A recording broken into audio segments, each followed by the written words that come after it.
आज का टॉपिक जो है वो बहुत ही ज़्यादा इंटरेस्टिंग है। इजराइल की जानिब से इंडिया को एक बड़ी खुशखबरी मिल गई है। आज जेरूसलम के अखबार ने नरेंद्र मोदी के बारे में लिखा है कि इसराइल को नेशनलिज्म नरेंद्र मोदी से सीखनी चाहिए। उसने नेशनल ऑनर को स्ट्रेटेजिक एसेट्स के तौर पर यूज़ किया है। ये देखिए, ये हम बात कर रहे हैं बिल्कुल जब ट्रंप ने यू टर्न लिया उसके बाद इसराइल भी जो है नरेंद्र मोदी के सपोर्ट में आ गया। और इंडिया ने किया क्या है मैं आपको बताती चलूँ। इंडिया ने शटअप खोल दिया यूएस को। इंडिया ने रेजिस्ट किया है ट्रंप की पॉलिसीज के अगेंस्ट। और ये बात इसराइल को भी बड़ी प्यारी लगी है, पसंद आ गई। लेकिन क्वेश्चन ये है, जब पिछले 2 महीनों से इंडिया अकेला लड़ रहा है ट्रंप के अगेंस्ट, तब इसराइल कहाँ था? और अब जो इसराइल की एंट्री है इसको इंडिया किस तरह से देखता है? और क्या ये भी हो सकता है कि इसराइल ने भी यूएस के खिलाफ बगावत का ऐलान कर दिया? क्योंकि इंडिया ने तो बगावत का ऐलान काफी टाइम पहले कर दिया। तो इन तमाम बातों पे डिस्कशन करेंगे। और मैं अब इंडियन मीडिया का यह कहना है कि जो नूर खान एयरबेस पर अमेरिकी तैयारे लैंड किए थे, इनमें जंगी सामान मौजूद था और वो जंगी सामान अमेरिका पाकिस्तान को इंडिया के अगेंस्ट यूज करने के लिए प्रोवाइड कर रहा है। और अब तो इस खबर की तस्दीक पाकिस्तान में मौजूद अमेरिकन हाई कमीशन ने भी कर दी है। उन्होंने कहा कि जी बिल्कुल, अमेरिका के तैयारे पाकिस्तान नूर खान एयरबेस पर लैंड हुए थे, बिल्कुल उन तैयारों में सामान था और आने वाले वक्त में कुछ ही दिनों में मजीद अमेरिकी तैयारे भी सामान लेकर पाकिस्तान में आएंगे। ट्रंप के दबाव में आकर प्रेशराइज किया सऊदी और इराक को और तेल की सप्लाई बंद करवा दी जो वो भारत को सप्लाई करते थे या फिर डिलीवर करते थे। उसके बाद यूरोपियन यूनियन ने भारत के सामने एक डील रखी कि अगर वो खित्ते में पीस मेंटेन कर देते हैं, रशिया से क्रूड ऑयल लेना बंद कर देते हैं, रशिया और यूक्रेन की सुलह करवा देते हैं, तो फ्री ट्रेड एग्रीमेंट जो भारत और यूरोपियन यूनियन के दरमियान होना है उस पर बहुत जल्द अमल दरामद किया जाएगा। लेकिन भारत ने कहा कि वो रशिया से क्रूड ऑयल लेना बंद नहीं कर सकता और डिस्काउंटेड प्राइस पर ले भी रहा है। इसके बाद इस कहानी में एक नया मोड़ आ गया है जब से मोदी सरकार ने ये कहा है कि जो दुनिया में चल रहा है उसको चलने दीजिए और यूरोपियन यूनियन और भारत के रिलेशंस को बरकरार रखिए। उसके बाद हम देखते हैं कि अचानक से यूरोपियन यूनियन ये कह रही है कि हम अब बहुत ही जल्द भारत के साथ फ्री ट्रेड एग्रीमेंट करने जा रहे हैं। और मुझे ये लगता है कि इसराइल जो है ये अमेरिका का एक बच्चा है जिसको वो अपने हिसाब से मोल्ड करता है। जब भी उसने किसी मुल्क के साथ कुछ ऐसा करना होता है उसके लिए वो इनसाइड एक पॉलिटिक्स खेलते हैं ताकि वो एक दूसरे कंट्री को मैनिपुलेट कर सके। ठीक हो गया। बेसिकली अमेरिका जो है ना पूरी दुनिया में कंट्रोल करना चाहता है। सही हो गया। लेकिन अब इंडिया जो है ना अब उस लेवल पे आ गया है, उनका जीडीपी, उनकी जो है ना ग्रोथ, कि आप वो उसको टक्कर देने चाह रहे हैं। हाँ। लेकिन ट्रम्प की कोशिश है कि हम किसी तरीके से इंडिया को नीचे लगा लें। लेकिन हम इस पे अप्रिशिएट करेंगे मोदी की इस बात पे कि वो स्टैंड ले रहा है जो इससे पहले पाकिस्तान से होके नरेंद्र मोदी को अप्रिशिएट कर रहे हैं।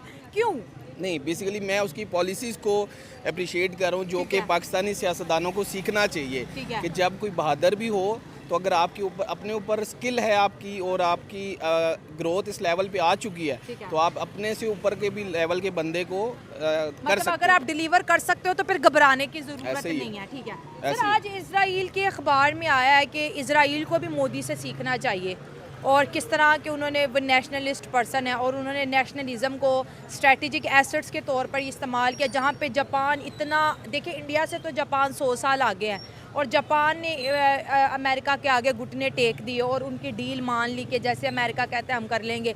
लेकिन इंडिया ने नहीं मानी और ये चीज़ आज इजराइल अप्रिशिएट कर रहा है और अपने यहूदियों को बता रहा है कि भाई हिंदुइज़्म से सीखो कि कौम और मुल्क से मोहब्बत कैसे करनी है। देखिए उसमें 2 चीज़ें हैं। इसराइल जो है ना वो बेसिकली इंडिया को अप्रिशिएट कर रहा है क्योंकि उनका मीडिया ये चीज़ चाहता है कि भाई इसराइल जब तक जंग में रहेगा तो उनके लोग तरक्की नहीं कर सकते। क्योंकि आप भी देखिए अगर घर में सैलाब आए या कोई भी ऐसी चीज़ें हों तो आप ग्रो नहीं कर सकते।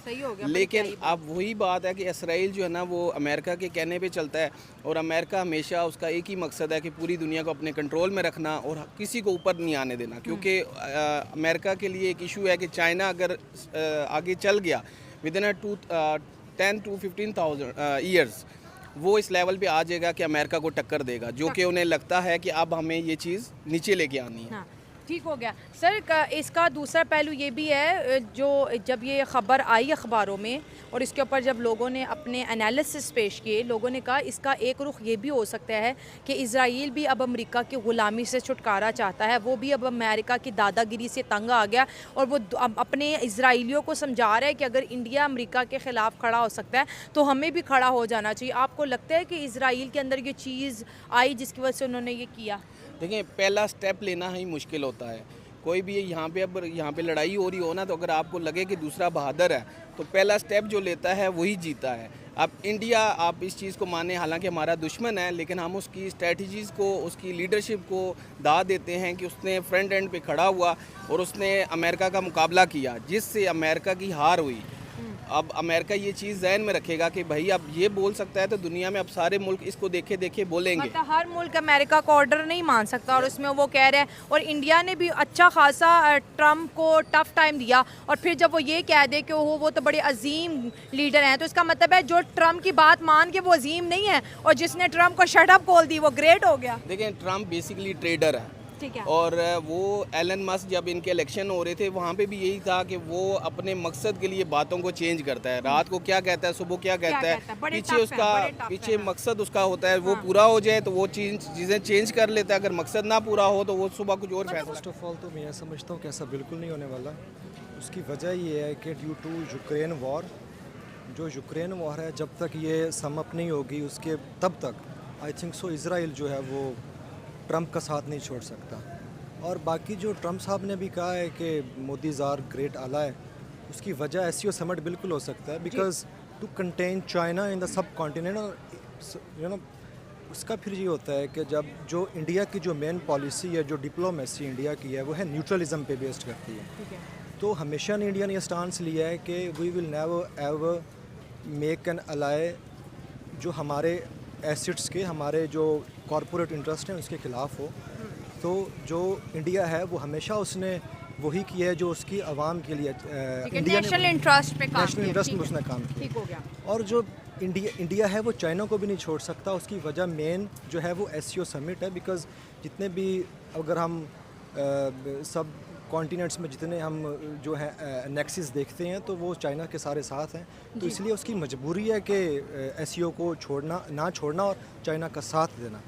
बाकी जहाँ तक as far as the Israel is concern, तो इज़राइल जो है वो हमेशा से सॉफ्ट कॉर्नर रखेगा, बिकॉज़ जो इंडिया है ये वीटो 5 में आने की एक उसका वेटेज है, वो रखता है, तो इसलिए वो इंडिया को भी नहीं छोड़ सकता और अमेरिका को तो वो डेफिनेटली नहीं छोड़ सकता, because he is already a veto 5 in veto 5। Sir यहाँ पे देखिए, जब ये पाकिस्तान से जिसका ताल्लुक तो अमेरिका से है, लेकिन इस खबर के चर्चे हैं भारत में। Z-17A ग्लोक अमरीकी त्यारा है जो कि अब से तकरीबन 48 घंटे पहले पाकिस्तान की एक एयरबेस पर लैंड करता है, और जिस एयरबेस पर लैंड करता है उसका नाम है नूर खान एयरबेस। जी हां, ये वही नूर खान एयरबेस है। जब भारत और पाकिस्तान की जंग हुई, भारत का दावा है कि हमने नूर खान एयरबेस को तबाह कर दिया था। तो फिर कैसे अमरीकी त्यारा नूर खान एयरबेस पर लैंड हुआ? और ये कोई आम अमरीकी त्यारा नहीं, बल्कि इसे वार मशीन के तौर पर यूज किया जाता है। बहुत ही एडवांस टेक्नोलॉजी रखने वाला ये त्यारा है। इस जंगी त्यारे में कौन सा ऐसा सामान आया, कौन सा ऐसा जंगी सामान आया जिसकी वजह से भारत में इसे बहुत डिस्कस किया जा रहा है, इन डिटेल इन चीजों पर बात करेंगे। अगली खबर है इंडोनेशिया से, जहां पर बहुत बड़े लेवल का अवामी एहतजाज हो रहा है, लोगों की बड़ी तादाद सड़कों पर निकल आई है, और इसी खबर में आपको बताएंगे कि कैसे एक आम रिक्शा वाला ने इंडोनेशिया की तमाम सियासी पार्टीज पर एक पाबंदी आयद कर दी है। ना सिर्फ पाबंदी आयद की है, बल्कि इंडोनेशिया की तमाम सियासी पार्टीज के बड़े बड़े लीडर्स को उस पाबंदी को मानना पड़ रहा है। इसके ऊपर भी हम बात करेंगे। आगे बढ़ते हैं जी। इंडिया में एक और बड़ा दहशतगर्द हमला होने जा रहा है। यह खबर मैं खुद से नहीं दे रहा, ना ही पाकिस्तान के किसी मीडिया से दे रहा हूं, बल्कि इंडिया टुडे की यह खबर है, जिसमें बताया जा रहा है कि 400 kg RDX के साथ 14 मुबैना दहशतगर्द मुंबई में मौजूद हैं। ये दहशतगर्द कौन है और इतनी भारी तादाद में RDX कैसे इंडिया में एंटर हुआ, और इस खबर का ताल्लुक पाकिस्तान के साथ कैसे जोड़ा जा रहा है, इसको भी हम डिस्कस करेंगे। और वीडियो के लास्ट में आपको बताऊंगा, जहां पर फ्लड की वजह से बहुत से लोगों का, लाखों का, करोड़ों का नुकसान हुआ, वहीं पर कुछ पाकिस्तानी इस फ्लड की सिचुएशन में टिकटॉक बनाते नजर आ रहे हैं, इंजॉय करते नजर आ रहे हैं। दोस्तों, जैसा कि हम सबको पता है कि आजकल पाकिस्तान और अमेरिका के तल्लुकात एज कंपेयर टू पास्ट काफी हद तक बेहतर नजर आ रहे हैं, जबकि इंडिया और अमेरिका के तल्लुकात उतने बेहतर नजर नहीं आते। अब इंडियन मीडिया का यह कहना है कि जो नूर खान एयरबेस पर अमेरिकी तैयारे लैंड किए थे, इनमें जंगी सामान मौजूद था और वो जंगी सामान अमेरिका पाकिस्तान को इंडिया के अगेंस्ट यूज करने के लिए प्रोवाइड कर रहा है। और अब तो इस खबर की तस्दीक पाकिस्तान में मौजूद अमेरिकन हाई कमीशन ने भी कर दी है। उन्होंने कहा कि जी बिल्कुल, अमेरिका के तैयारे पाकिस्तान नूर खान एयरबेस पर लैंड हुए थे, बिल्कुल उन तैयारों में सामान था और आने वाले वक्त में कुछ ही दिनों में मजीद अमेरिकी तैयारे भी सामान लेकर पाकिस्तान में आएंगे। लेकिन साथ ही साथ उन्होंने क्लैरिटी यह भी दी है कि वो कोई जंगी सामान मौजूद नहीं था, बल्कि पाकिस्तान में जो मौजूदा फ्लड की सिचुएशन है, बहुत से लोगों का नुकसान हो रहा है, पाकिस्तान की गवर्नमेंट को हेल्प करने के लिए वो अमदाद के तौर पर वो लोग जो फ्लड की सिचुएशन में बहुत परेशान हैं, उन लोगों को हेल्प करने के लिए सामान मौजूद था, जो अमेरिका आने वाले टाइम में मजीद भी हेल्प कर सकता है। और मैं ये समझता हूं, अगर किसी भी कंट्री ने इतना खुफिया तौर पे कोई जंगी सामान प्रोवाइड करना होता तो वो इस तरीके से जहाज से ना प्रोवाइड करता, वो कोई खुफिया तरीके से या खुफिया प्रोसीजर के थ्रू उसे करता। और सेकेंडली, हम 1971 में भी यही सुनते थे कि जी पाकिस्तान और इंडिया की जब जंग हो रही थी, हम सुनते थे अमेरिका का वो जंगी बेड़ा आ रहा है और पाकिस्तान की हेल्प करने के लिए जंगी सामान प्रोवाइड करेगा, बहुत सा असला प्रोवाइड करेगा। लेकिन तब भी वो असला नहीं आया था, अब भी कोई असला नहीं आया होगा। लेकिन क्योंकि सिचुएशन कुछ ऐसी है पाकिस्तान की, इंडिया की, बहुत से लोग ये कहते नजर आ रहे हैं कि भाई इंडिया की तरफ से खासतौर पे ये कहा जा रहा है कि ऑपरेशन सिंदूर अभी हमने खत्म नहीं किया, रोका है, इसे मजीद हम आगे जब भी चाहे बढ़ा सकते हैं, जब भी चाहे फिर कंटिन्यू कर सकते हैं ऑपरेशन सिंदूर को। पाकिस्तान की तरफ से भी खुल्लम खुल्ला ये कहा जा रहा है कि भाई अब फिर अगर इंडिया ने कोई जुर्रत की या हिम्मत की या कोई भी ऐसा काम किया, पाकिस्तान के ऊपर हमला किया, तो मुंह तोड़ जवाब दिया जाएगा। दोनों तरफ से बयानात हमें आए दिन सुनने को देखने को मिलते हैं, सोशल मीडिया हो या मेन स्ट्रीम मीडिया हो, हमें ये बयानात देखने को मिलते हैं। इसलिए जब भी पाकिस्तान में कोई ऐसी सूरत-ए-हाल होती है, पाकिस्तान में कोई भी ऐसी खबर आती है, तो इंडिया बड़ा सस्पेंसिव वे में देखता है। जब इंडिया में कोई भी ऐसी सिचुएशन बनती है, जैसे कि रिसेंटली इंडिया के किसी पॉलिटिशियन ने आई थिंक ये बोला कि भाई ऑपरेशन सिंदूर फिर से कंटिन्यू किया जाए, इवन इंडियन प्राइम मिनिस्टर ने भी कहा कि हम जब चाहेंगे इस ऑपरेशन को फिर स्टार्ट कर देंगे, जिसे लेकर पाकिस्तान में बहुत गुस्सा था, गमो गुस्सा था कि भाई ये बेहतर चीज नहीं है।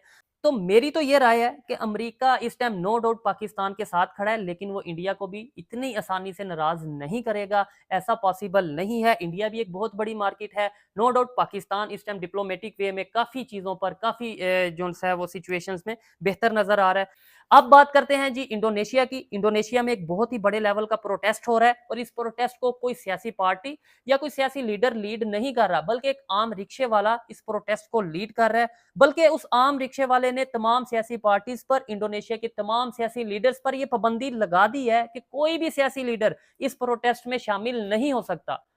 ये आम पब्लिक का प्रोटेस्ट है और इसे आम पब्लिक ही इसका फैसला करेगी। इंडोनेशिया का फ्यूचर अब आम पब्लिक के हाथ में होगा। वो तो देखेंगे आने वाले टाइम में कि इस प्रोटेस्ट से क्या फायदा होता है, इंडोनेशिया की आम पब्लिक को, लोगों को क्या फायदा होता है। लेकिन यही सेम सिचुएशन हमें बांग्लादेश में भी देखने को मिली थी। बांग्लादेश के स्टूडेंट्स भी बाहर निकले। ज़्यादा पॉपुलेशन है, तो अगर वो चाहे भी तो वो इंडिया को बाइकआउट नहीं कर सकते। अगर ट्रम्प भी चाहे और यूरोपियन यूनियन भी चाहे तो अब उनको उनके साथ करना ही पड़ेगा, क्योंकि वो they don't care, they are obviously racist against Indians, लेकिन वो केयर नहीं करते। वो उनकी मार्केट देखते हैं, उनकी पॉपुलेशन देखते हैं, ऑब्वियसली वो 1 बिलियन प्लस की पॉपुलेशन है, तो वो चाहे भी तो वो ये नहीं कर सकते। लेकिन अगर यही कोई मुस्लिम कंट्री होती या स्मॉल लेवल पर पॉपुलेशन होती तो वो बाइकआउट ही रखते। अच्छा, अगर पाकिस्तान बीच में होता इंडिया की जगह तो बाइकआउट रखते वो? ऑब्वियसली 100% बाइकआउट रखते, क्योंकि वो एक तो मुस्लिम है, ये उनको बहुत होता है, रेसिस्ट है, वो इस्लामोफोबिक है ज़्यादातर। यूरोपियन यूनियन और Trump, though they don't admit it but it's very obvious that they are. लेकिन वहाँ पर मुसलमान जाते हैं, पाकिस्तानी बड़े जाते हैं, बांग्लादेशी बड़े जाते हैं, इंडियन भी जो मुस्लिम है वो भी जाते हैं। आपने देखा होगा कि अब वो इमिग्रेंट्स के अगेंस्ट क्या कर रही हैं और उनको चेन्स में डालकर दूसरी कंट्रीज में भेज रही हैं। सो दे आर वेरी रेसिस्ट। लेकिन क्योंकि इंडिया एक इतनी बड़ी मार्केट है तो उनको इग्नोर नहीं कर सकते बाय एनी मीन्स। हम थोड़ा सा टॉपिक से हट गए थे, लेकिन अब सवाल यहाँ पर यह है, क्या इंडिया ने यूरोपियन यूनियन का फैसला मान लिया था या उनकी डील मान कर, जो वो कह रहे थे कि आप रशिया को बाइकआउट करोगे, रशिया से तेल नहीं खरीदोगे, ये चीज़ मान ली है या फिर यूरोपियन यूनियन खुद अमेरिका को डिच कर रहा है? European Union they play neutral but on the inside और they are on one side. और इंडिया को ये नीचे से उनकी कंट्री जिस भी हालात में, ऊपर से उनको ये कि हमारी रेपुटेशन बनी रहे, हमारे अमेरिका और यूरोपियन यूनियन के साथ लिंक्स बनी रहे. So even if India doesn't want that, they will have to do that. They will. मेरा सवाल यहाँ पर ये था, इंडिया ने यूरोपियन यूनियन की बात मान के रशिया को साइड पर लगा दिया है, या यूरोपियन यूनियन जो ट्रम्प की बात मानता है उसको डिच कर रहा है? European union is may be ditching them because and America को? हाँ, मे बी. तो क्या वो डिच कर सकते हैं और इसका फिर इफेक्ट क्या होगा? I don't know the effect. Trump has basically gone insane. So I don't know the effects. लेकिन we will see. We will see. अच्छा, अगर यूरोपियन यूनियन की बात करें, वन चाइना पॉलिसी रही है उनकी, वन चाइना पॉलिसी. अब जो उनका इंडिया की तरफ रुझान बढ़ रहा है, तो इसका नतीजा क्या निकलने वाला है? वैसे तो उनकी इंडिया से लिंक्स इतने हैं क्योंकि इतनी इंडियन पॉपुलेशन उधर रहती है, और इंडियंस की फिर फॉरेन पॉलिसी भी बहुत अच्छी है. तो इस वजह से उनका उनसे रिलेशनशिप है और रहेगा, आगे भी रहेगा, क्योंकि पॉपुलेशन और उनकी जीडीपी वगैरह की वजह से. ये कोई डिप्लोमेटिक ट्रैप तो नहीं है? May be, you never know. India Russia को छोड़ सकता है क्या? इंडिया रशिया को नहीं छोड़ेगा. India is maybe playing a double policy as well. Double game? Side maybe there are chances. इसमें पाकिस्तान का कोई रोल रहने वाला है? नहीं, इसमें पाकिस्तान, आई डोंट थिंक कि पाकिस्तान का इतने बड़े स्केल पर होता है. They just blacklist us whenever we do something that they don't agree on. हमारे पॉलिटिशियंस के पास इतनी पावर नहीं है. Our country is basically running on their rules, so I don't think so. European union ने कहा था कि रशिया की कोई भी प्रोडक्ट यूरोपियन यूनियन में एंटर नहीं होगी. उन्होंने इंडिया को भी कहा कि हम तेल आपसे नहीं लेंगे, लेकिन वही फ्री ट्रेड एग्रीमेंट कर रहे हैं. तो क्या ये एक वेस्ट की अब हिपोक्रेसी है जो सामने आ रही है, या फिर उन्होंने ट्रंप की बात को मानना छोड़ दिया और वो